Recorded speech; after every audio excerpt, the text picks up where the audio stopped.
G'day everyone, and welcome back to another episode of the At Home Amateur Model Railway. Today I thought I would do a different presentation on weathering. For those of you that follow my channel, you would have seen the weathering effects and techniques that I have used on buildings and scenery items using acrylic paint, a paintbrush or sponge.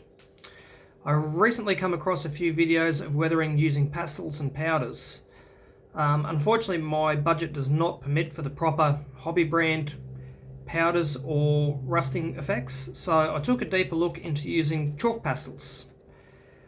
Now, I'm no science teacher, but all of the videos that I've seen have said not to use oil-based pastels, so I did some shopping on Google and took a trip down to my local Spotlight store. Now, for those of you here in Australia, don't dismiss Spotlight. It may sound like pillows and fabric and sewing, etc., but actually take a look around their craft section. You may be pleasantly surprised at what model railway supplies they do stock, and at a fairly reasonable price. But back to the subject at hand, I went to Spotlight and picked up these Semco pastels. It's a 36 pack for the price of $8. And this mixed 25 pack of paintbrushes for $8. A cheap way to experiment and try a new technique without breaking the bank, and to not be disappointed if I don't get the results that I want. So I'm going to stop waffling on now and get these packs open and give this weathering a crack.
Alrighty guys, I thought I'd take a quick break here and give you a little bit of an update on using these pastels.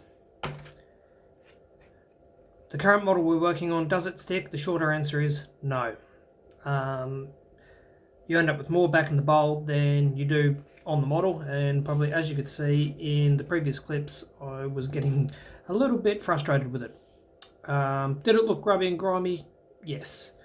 I thought that adding the wash base coat would give the pastel something to stick to rather than just the clean plastic. But yes, short answer is no, it didn't. So I've switched the camera off, but I've had a little bit of a play around now. Probably a little bit of a do and a don't moment. So I brought out a little bit of PVA glue and tried mixing the pastel powder in the PVA, simply for the fact that I'm looking more so for that heavily rusted effect. So I'll show you what I've come up with so far, and this is a mixture of the pastel powder and PVA glue and a little bit of hairspray. So I'm not quite there yet. But as you can see, I'm a lot happy with the patina look of that than what the powders alone on the model were giving me. Does it look clump? Does it clump? Yes, it does. Depending on what finish you're going for, I'm really happy with that look.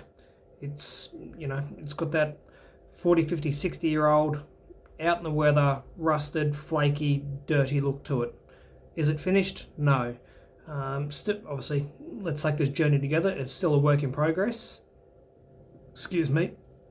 But yes, in the last 3/4 of an hour or so, I've learnt quite a lot.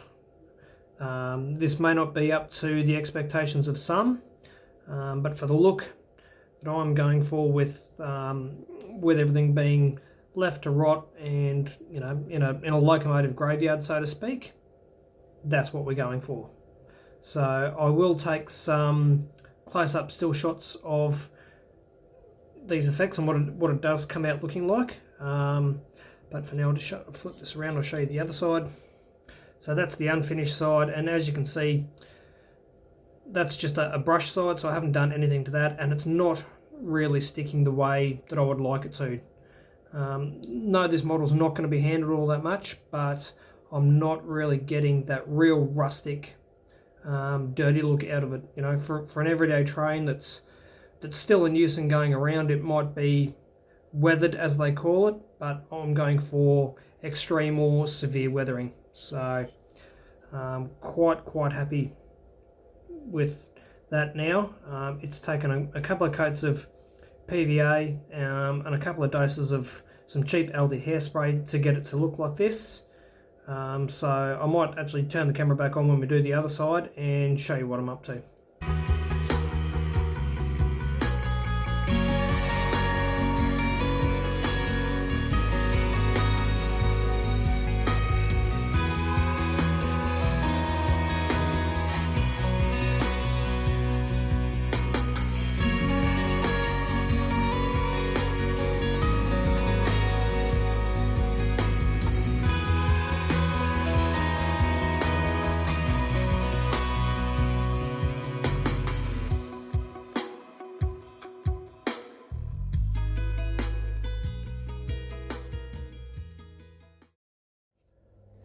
Alrighty, so we've just added a little bit of PVA glue to our roof, and all I'm simply going to do is take a knife and our pastel block,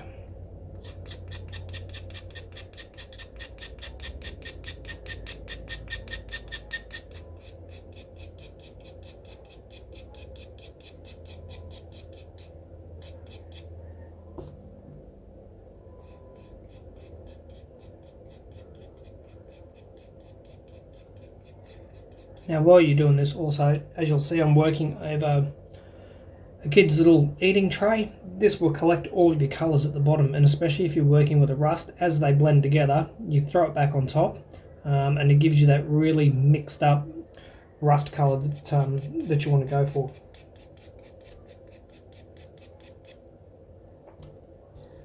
So before I rub that in, okay, sorry, I'm getting used to where this camera is. So that's what it looks like sprinkled on. We'll just take our paintbrush again.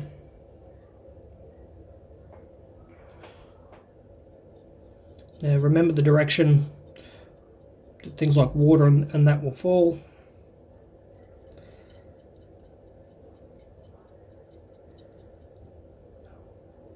Sorry guys, I'm not very good with the camera angle when I do these sorts of things.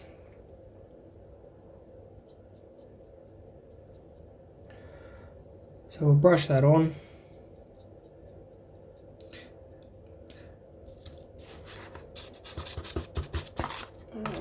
And then we'll go back again.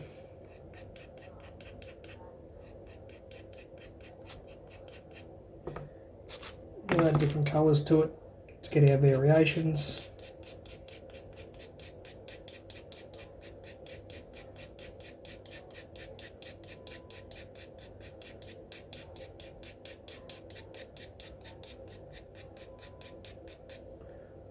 Now one thing we can do at this point, and you don't want to do it too closely, is I'm just using hairspray. I'm just going to do this out of camera shot. You basically want to keep it at arm's length, okay? Try and get this in view, so arm's length.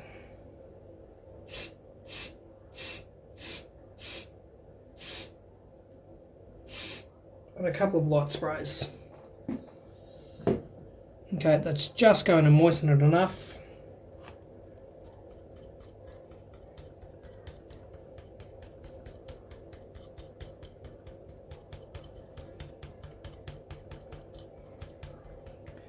And while it's still wet, all I've simply been doing is just dabbing it in. And repeat and repeat and repeat. So let's change your colours up a little bit. If you're quick enough, you can still work while the hairspray's still wet. And yes, it makes your paintbrush clumpy, but that's the effect that I'm going for, so I'm not really too worried about that.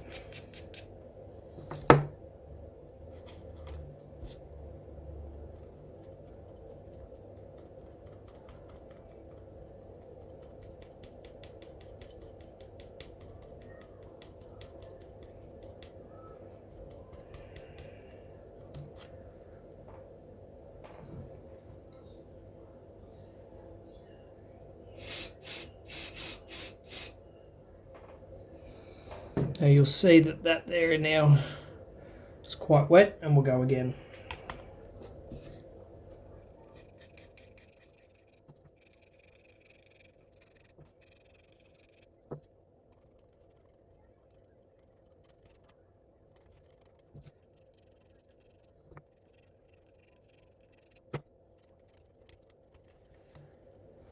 Alrighty. So now we have a look at our roof, and it's really got that nice splotchy rusty look to it, and that's what I'm going for. So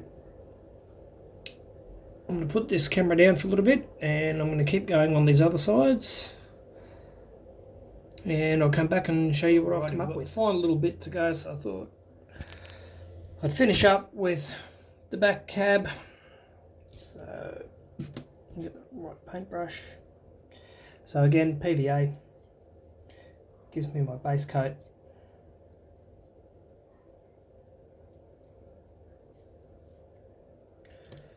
So from a lot of the previous work I've been doing, there's a fair bit of powder left at the bottom there.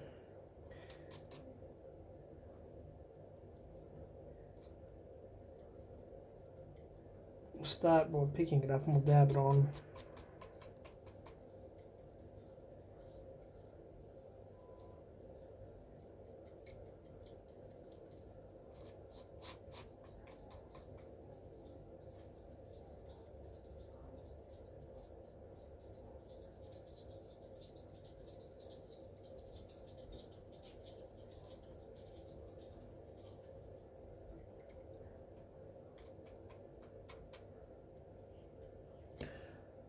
So we've just dabbed it on, looks nothing like that. So what we do from here is we find a way to carefully prop our locomotive up. There we go. We'll use what's left of this powder, and it's just simply, while the PVA is still wet,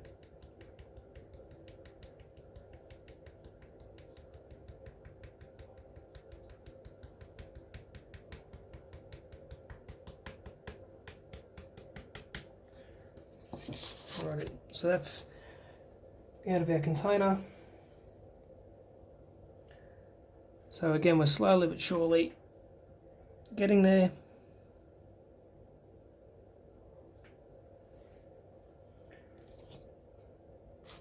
Now to get that patinaed look, we take our knife and our locomotive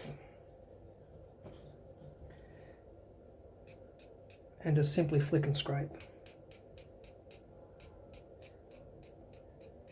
So the benefit of using the PVA is that it will clump and shrink and just allows you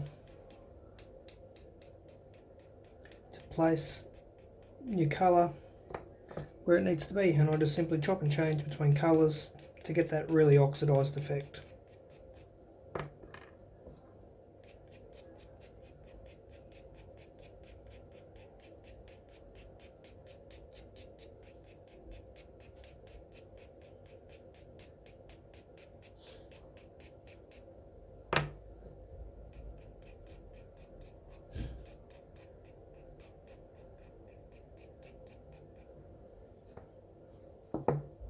And that for me will just about do it.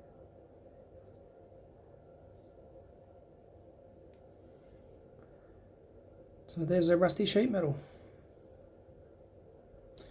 And our locomotive has really got that outdoor rusty no one cares about me look. So again, I'll take some still shots of the work that I've done. I can notice on the camera now there are a few little missing areas, but overall for a locomotive that's been left out since the 1960s, I think that fits the part. So we're going to wrap it up here, guys. I hope you've taken something away from this video today. I certainly have. It took a very, very severe left turn from the direction that I was heading in. But that's the joy and the fun of modelling and what we do. It's certainly unconventional. I've certainly learnt a lot, and I hope that for future modellers, or even those that have been doing this for years and years and years, that you've taken something away from it today. So if you feel that there's something that I could have done better, I'm always open to positive feedback and criticism. So please feel free to leave a comment below on something that you think that I can improve from, because I'm certainly open to new and better ideas on ways to do things, as I am for sharing the knowledge that I have learnt in making these videos. So if you haven't already, please hit that like and subscribe button, and stay tuned for our next installment. Thanks everyone.